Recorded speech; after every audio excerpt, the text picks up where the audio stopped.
불이 나가지고 공기가 또 안 좋고 저쪽 더 북쪽으로 지금 산불이 계속 번지고 있고 남쪽에도 산불이 났다고 합니다. 그래서 우리 이럴 때일수록 건강 조심하시고 하나님 아버지 앞에 우리의 삶을 통해서 나를 어떻게 끌고 가시는가, 그러한 삶을 통해서 우리에게 무엇을 원하시는가.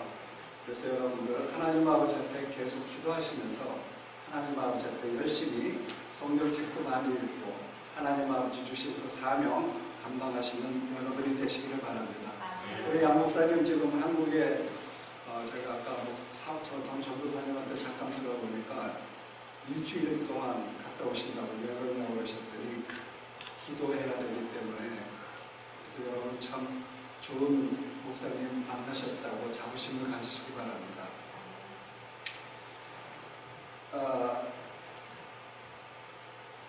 유전용 작가가 지은 책 중에 웃음의 미학이라는 책이 있습니다. 그 책에 이러한 재미있는 얘기가 있습니다. 제가 이 말씀은 지금 통역에 저기 안 들어갔기 때문에 한국 쪽하고 미국하고 이거 조금 틀려가지고 좀 힘들어서 그냥 사모님이 통역 그냥 하시는 대로 그냥 하셨으면 좋겠습니다. 그 책에 이렇게 재미있는 얘기가 있는데 거기에 보니까 어느 삶의 고수가 자기가 진리를 깨달았다고 아주 기뻐했습니다. 그래서 그는 가슴이 벅찬 나머지 자기 와이프에게 문자를 보낸다고 합니다. 이 세상에는 세 가지 금이 있는데 그것은 황금, 소금, 지금이라는 것입니다 라고 이렇게 문자를 보냈습니다. 그러자 아내에게 이러한 문자가 왔다고 합니다. 현금, 지금, 입금 이렇게 보냈다고 합니다. 그러자 그의 고수 남편이 또 이렇게 카톡을 보냈다고 합니다. 당금, 쬐끔, 입금 이렇게 보냈다고 합니다.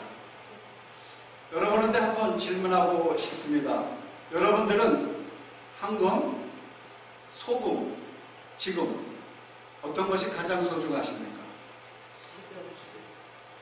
예, 많은 사람들이 황금이라고 말하는데 지금이 있기 때문에 이 나머지가 필요한 것이지 지금이 없으면 오늘 예배도 못 나왔을 것입니다. 오늘 예배를 통해서 주님이 주시는 놀라운 축복의 은혜가 여러분 삶 가운데 있기를 바랍니다.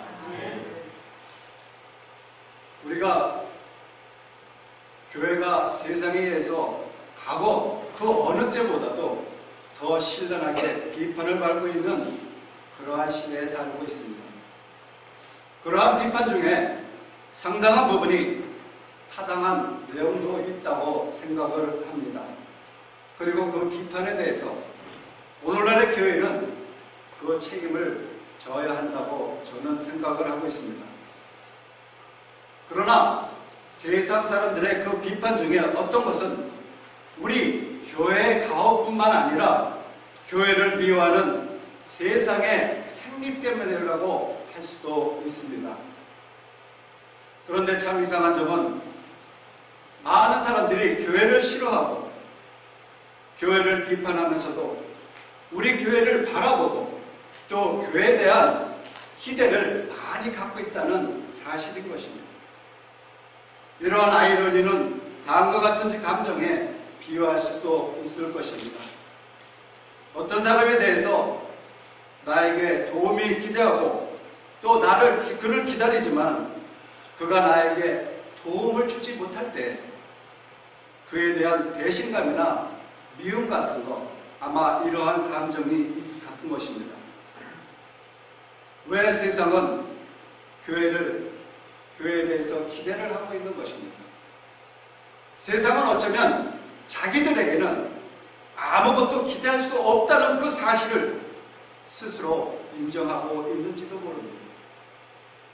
미국 통계자료에 의하면 예산을 제외한 구제사역의 96%가 직간접적으로 우리 기독교에 의존하고 있다고 합니다. 세상은 신랄하게 교회가 아무것도 할 수 없다고 교회를 비판을 하면서도 실상 구제 사업의 경우 그 대부분이 우리 기독교에 의지하고 있다는 사실인 것입니다. 비판을 하고 있는 세상은 이 세상에 대해서 아무것도 하는 것이 없는 것입니다. 오늘날 우리는 인구가 급속히 팽창으로 그 어느 때보다도 더 많은 우리는 사람들의 더 많은 사람들과 함께 이 좁은 지구에 살고 있습니다. 이 세상은 그래서 더욱더 많은 것들을 필요로 느끼며 살아가고 있습니다. 이러한 현실 앞에서 우리 교회는 이 세상에 무엇을 어떻게 해줘야 하는가, 이러한 질문 앞에 서게 됩니다. 이 물음에 대해서 대답하기 위해서 사람들이 필요로 하는 것과 또 그들에게 우리가 주어야 하는 것, 그리고 주기 위해서 우리가 먼저 해야 할 일이 무엇인가에 대해서 본문을 통해서 저는 여러분과 함께 같이 생각해 보고자 하는 것입니다. 첫 번째로는 세상이 필요로 하는 것이 있다는 것입니다. 오늘 본문을 보시면 안진뱅이 이야기가 나오고 있습니다. 그는 나면서부터 안진뱅이였다라고 성경은 이야기하고 있습니다. 안진뱅이로 태어났다는 사실만 해도 많이 서러울 텐데 그의 삶은 거지 삶이었다는 것입니다. 어쩌면 이 안진뱅이의 모습은 오늘날 복음을 필요로 하는 세상 사람들의 모습이라도 할 수 있는 것입니다. 그는 적어도 자기가 가지고 있는 자원이나 능력으로는 스스로 구제할 수 없다는 것을 알고 있던 사람이었습니다. 그는 누군가 그리고 무엇인가를 기다리고 있을 뿐인 것입니다. 그가 필요로 하고 있는 것이 무엇이겠습니까? 물론 안진뱅이니까 일어나서 걷는 것, 아마도 그것이 소원일 것입니다. 그래서 나면서부터 안진뱅이 자신을 걸을 수 없다는 것을 그는 불가능한 것이라고 생각하고 있었던 것입니다. 그래서 그러한 기대는 이미 포기해버리고 말았던 것입니다. 여기 기적을 포기한 사람들의 모습을 보시기 바랍니다. 이것은 어쩌면 기적을 포기한 우리 이 세상 사람의 모습일 수도 있는 것입니다. 내 삶이 어떻게 근본적으로 변화하는 것이 가능하겠는가? 지금까지 세상을 살아오면서 끊임없이 느끼고 되는 삶에 대한 절망과 허무, 근본적으로 그 밑바닥에서부터 변화시키는 일이 정말로 가능할 수 있겠는가? 이것이 바로 기적을 포기한 사람들의 모습일 것입니다. 그렇다고 한다면 기적을 포기한 이 사람들에게 무엇이 필요하겠습니까? 이 사람은 지금 무엇을 구하고 있는 것입니까? 오늘 본문에 보면 이 사람은 믿음이나 소망이나 사랑과 같은 것을 구한 흔적은 하나도 없습니다. 그래서 성전에 들어가는 노력조차도 하지 않았다는 사실이 그의 마음의 상태를 알 수가 있는 것입니다. 배부르고 할 일 없는 사람들이나 저 성전 안에 들어가서 찬송하고 기도하고 또 하나님 앞에 예배하고 믿음을 말하고 소망을 말하고 사랑을 말하는 것이지, 하루 먹기 살기 힘든 빠듯한 우리 사람들에게는 믿음이나 소망이나 사랑이니 하는 말들은 들릴 턱이 있나 이렇게 생각하고 있었을 것입니다. 그래서 그는 인생에 대한 어떤 형이상학적인 질문들은 삶의 당면과제가 아니라고 아예 포기하고 버렸을지도 모른다는 사실인 것입니다. 그렇다고 한다면 우리의 믿음의 사람들, 우리의 믿음 사람들이 그들에게 주어야 할 것이 있다는 것입니다. 오늘 세상에 있는 사람들이 혹은 가난한 사람들이 이웃들이 참으로 필요한 것이 이러한 물질이라고 생각들을 하고 계십니다. 본문의 메시지는 그것이 아니라는 것입니다. 우리는 필요한 사람에게 빵도 주고 사람도 주어야 합니다. 그러나 세상에 정말 필요한 것이 무엇인가 생각해 보아야 될 것입니다. 세상에 자기들에게 진정으로 필요한 것이 무엇인지 모르고 있다는 그 사실, 그것이 비극인 것입니다. 이것을 각성시켜야 하는 것이 바로 우리 교회의 중요한 책임이라고 저는 생각을 하고 있습니다. 사람들이 필요하는 것이 달리 말하면 우리가 주어야 할 것이 있다는 것입니다. 우리가 주어야 할 것이 무엇인지 오늘 본문의 말씀을 통해서 보시도록 하겠습니다. 3절부터 6절을 제가 다시 한번 읽어드리도록 하겠습니다. 그가 베드로와 요한의 성전에 들어가냐을 보고 부걸하거든 베드로가 요한으로 더불어 주목하여 가는데 우리를 보라 하니 그가 저에게 무엇을 얻을까요? 바라보고는 베드로가 가로되 은과 금은 내게 없거니와 내게 있는 곳으로 내게 주노니 곧 나사렛 예수 그리스도로 일어나 걸어라 하니. 제자들은 아마도 자기들이 가진 것이 없다고 해서 그 없는 것으로 끝나지 않았습니다.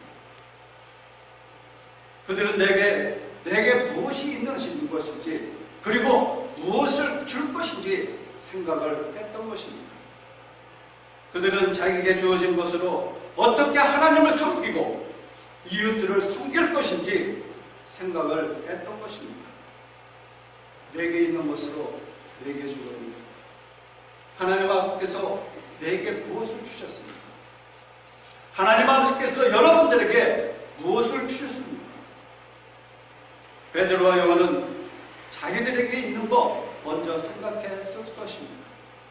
그리고서 그들은 주께서 나에게 주신, 자기들에게 주신 것이 무엇보다 소중한 것을 생각을 했을 것입니다.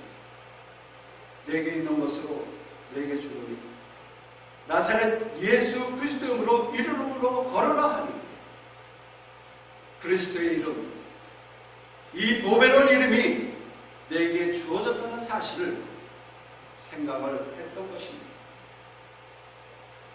그리스도인들에게 있어서 재산 목록 제1호는 무엇입니까? 그것은 바로 우리가 믿는 예수 그리스도이신 것입니다. 그리스도를 통해서 우리는 구원을 받았습니다. 그리스도를 통해서 우리는 영원한 생명을 얻었습니다. 그리스도를 통해서 우리가 새로운 삶의 의미를 찾고 죽음의 공포에서 해방이 되어 삶에 대한 분명한 소망을 붙드는 것, 이것이 참으로 사실이라고 한다면 그리스도는 바로 우리들에게 있어 가장 소중한 보배이고 재산인 것을 알 수가 있는 것입니다. 여러분들에게 있어서 가장 소중한 것 무엇입니까? 어떤 작가의 집에 불이 났다고 합니다. 이 작가는 아주 유명한 작가였기 때문에 많은 번 부자였던 것입니다. 그런데 그의 집에 불이 났다는 것입니다. 이 작가는 화재의 현장에서 비로소 자기가 가장 소중한 것이 우선순위가 무엇인지를 발견했다고 합니다. 불이 난 순간 이 작가는 무엇을 가지고 뛰쳐나가야 할 것인지 생각하고 세 가지가 떠올랐다고 합니다. 하나는 1층에서 잠을 자고 있는 자기의 어린아이들과 또 그가 야심으로 써나갔던 소설의 한 뭉치, 그리고 작가로서 자기가 많이 벌었던 자기의 장르 속에 숨어놓았던 돈이 생각나더라는 것입니다. 이 사람은 무엇을 가지고 나갔을까요?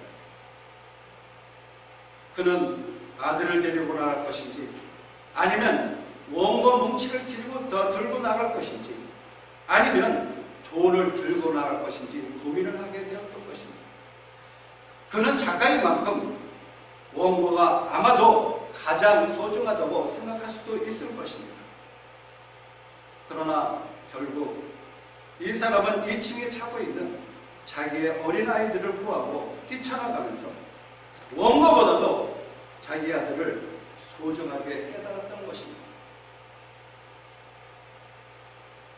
제게 있어서 그리스도는 제 아들보다도 더 소중하다고 생각을 하고 있습니다. 하나님께서 제게 두신 두 아들이 있습니다. 두 아들의 존재가 무엇보다도 나에게는 소중하지만 제게 있어서 그리스도는 그 아들보다도 소중하다고 생각하고 있습니다. 아니, 예수님 때문에, 하나님의 사랑 때문에 내 아들의 소중함을 알게 되었습니다. 아들을 주신 분이 창조주 하나님이라는 사실을 내가 알았을 때 그들이 더 귀하고 사랑하게 되었다는 것입니다. 제가 아끼고 사랑하는 아들이지만은 그들은 내가 고독할 때, 내가 고독한 죽음의 문 앞에 섰을 때 나와 함께 그곳에 갈 수 없는 아들인 것입니다. 그러나 주님께서는 내가 주님 앞에 가는 그 순간까지 나와 함께 동행하여 주시고 또 그 사망의 음침한 굴절에 다닐지라도 해받지 않고 두려워하지 아니하면 주께서 나와 함께 계시기 때문이라는 사실인 것입니다. 내게 있는 것으로 내게 주고 나사렛 예수 그리스도의 이름, 나에게 예수 그리스도의 이름을 주었다는 이 사실,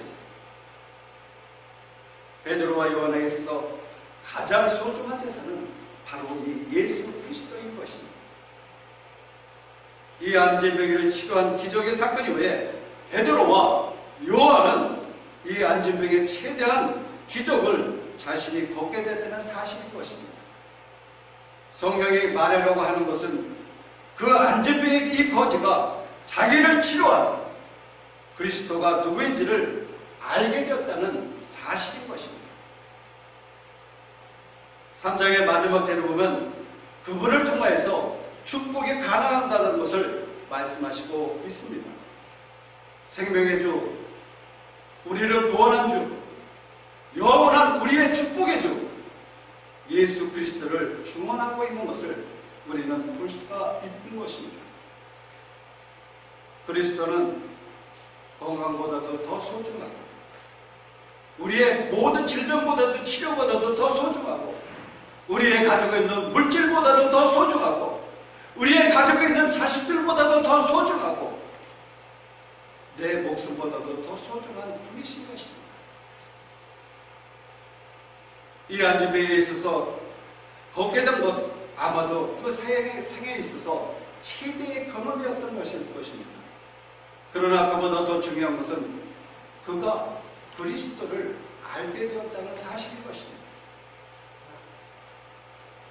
은과 금은 내가 없거니와 내게 있는 것으로 내게 주노니 그리스도를 소유하고 그리스도를 체험하고 그리스도를 아는 사람만이 그리스도가 없는 사람들에게 줄 수 있는 최대한의 선물을 갖고 있는 것입니다. 우리가 정말 세상 사람들에게 주고자 하는 것은 단순히 구제품 몇 가지가 아닌 것입니다. 우리를 사랑하시고 우리를 구원하시고 또 나를 변화시켰던 그 주님, 이 사랑의 주님을, 이 구원의 주님을 우리는 세상 사람들에게 주어야 하는 것입니다. 그러면 오늘 본문에 보면 베드로와 요한은 이 불쌍한 사람을 돕기 전에 먼저 하기로 원했던 것이 있었습니다.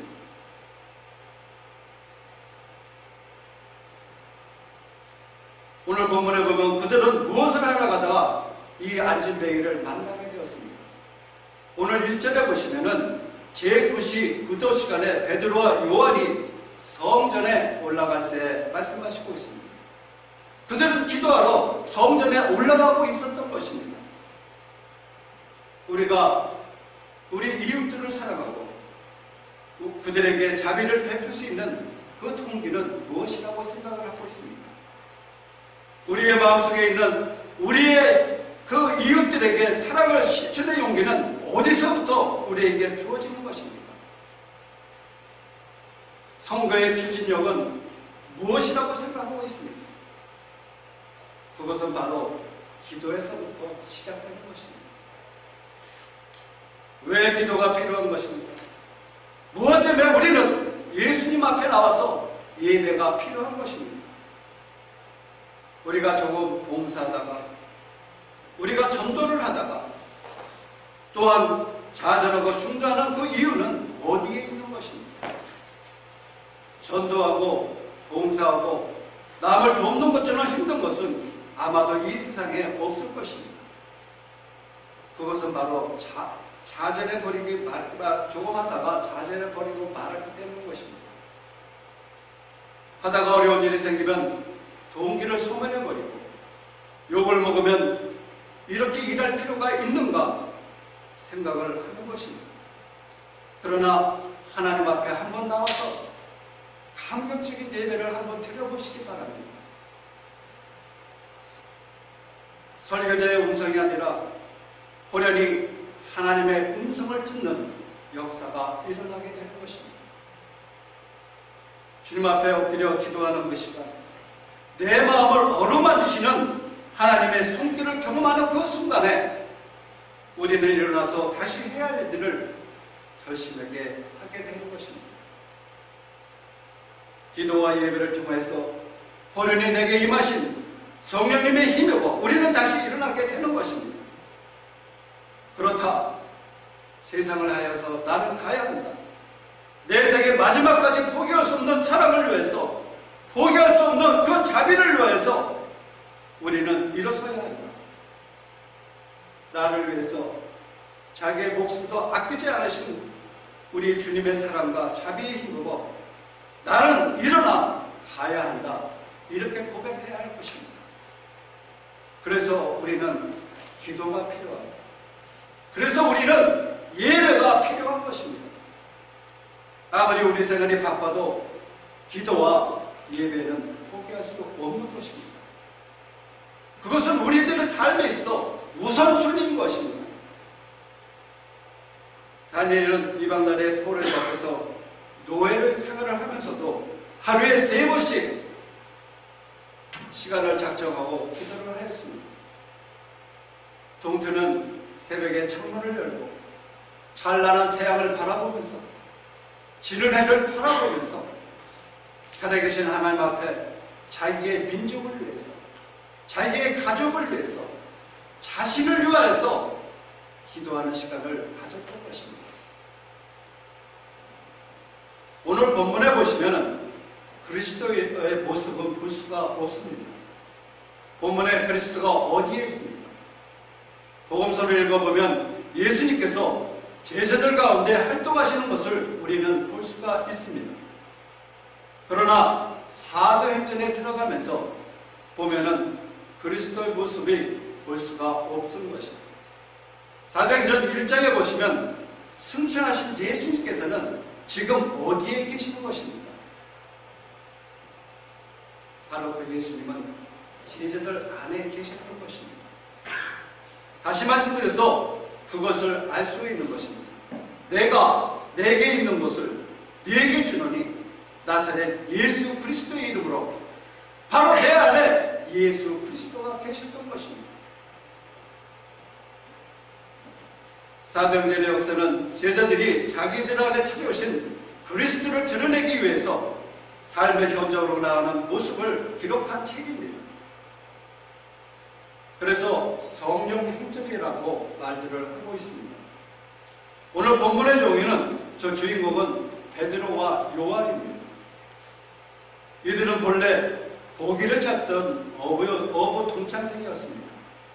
이 두 사람이 지금 함께 기도하는 기도의 동지가 되었던 것입니다. 삶의 변화를 받아 변화를 기다리고 있는 이웃들에게 복음을 전하기 위해서 전도와 기도의 동역자로 변신한 베드로와 요한의 모습인 것입니다. 4절에 보시게 되면 베드로가 요한으로 더불어 주목하여 가는데 우리를 보라 하니 라면서부터 안진병이 된 사람을 향해서 그들은 이렇게 말하고 있습니다. 우리를 보라. 절망 속에 빠져있던 나면서 안진병이 된 자는 베드로와 요한의 눈동자를 보았습니다. 그 눈동자 안에서 예수 그리스도를 보았던 것입니다. 6절 7절에 보시면 나사렛 예수 그리스도의 이름으로 걸으라고 오른손을 잡아 일으키니 그는 베드로와 요한을 찾는 순간 자기를 일으키고 자기를 치료해 주신 주님의 자비와 사랑을 손길을 느꼈을 것입니다. 오늘 본문에 보면 안진병이 일어난 기적의 장소가 나오고 있습니다. 기적의 장소는 어디라고 말씀하시고 있습니다. 성전 미문이라고 말하고 있습니다.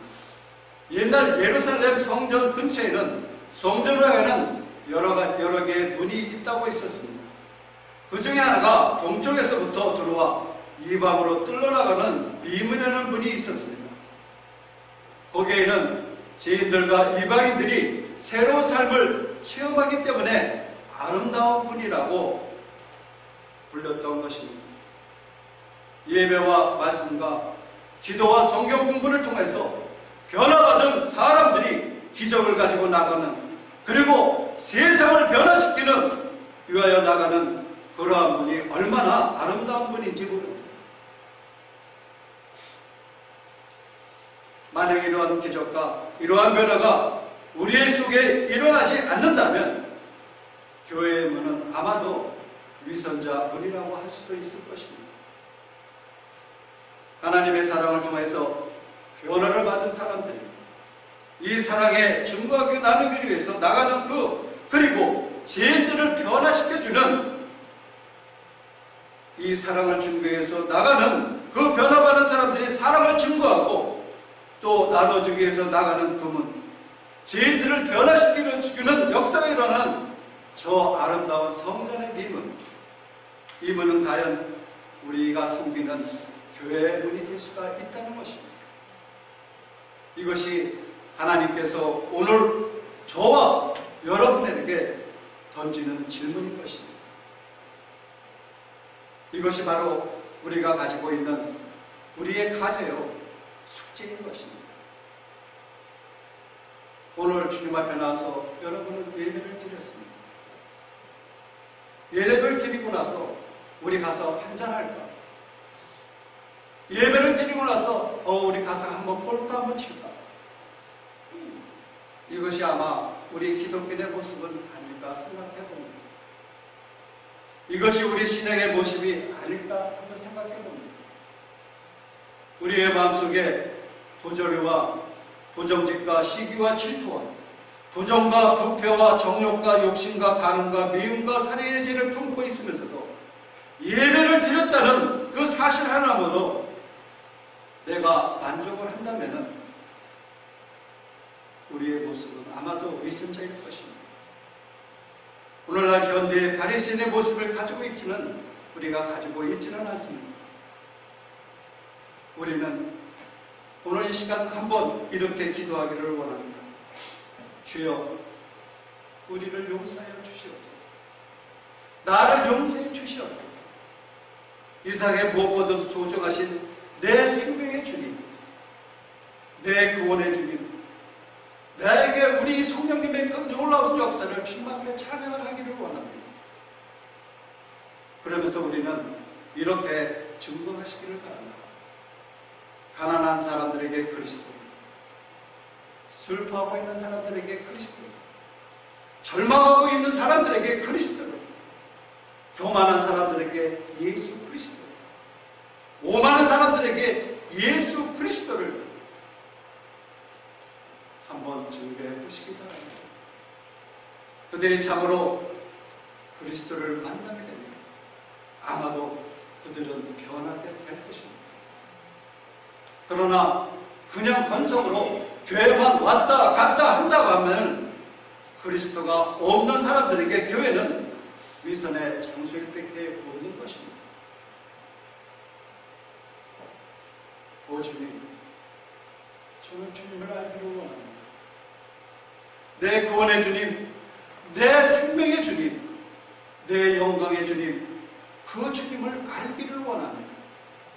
그리고 내가 체험한 이 영광의 주님을 놀라우신 성령의 능력으로 전하기를 원합니다. 나에게 역사해 주시옵소서. 이렇게 주님 앞에 한번 기도하시면서 하나님의 놀라운 기적을 맛보시는 우리 시온 선교 진영교회 여러분이 되시기를 주님의 이름으로 축원합니다. 기도하시겠습니다. 이 시간 하나님 아버지 앞에 잠깐 통성 기도하기를 원합니다. 하나님 아버지께서는 나를 만나 주셨습니다. 그래서 나에게 성령님이 내 안에 거하시도록 주님께서 인도해 주셨습니다. 하나님 아버지, 주님을 더 알기를 원합니다. 하나님 아버지, 주님을 증거하기를 원합니다. 그 주님을, 나의 생명보다도 귀중한 그 주님을 세상 사람들에게 증거하기를 원합니다. 우리의 두 눈 입술을 열리게 해주시고 우리의 두 눈 입술을 통해서 주님을 증거할 때 새롭게 변화되는 많은 사람들이 우리 시온 성교 침대교회에 모이기를 원합니다.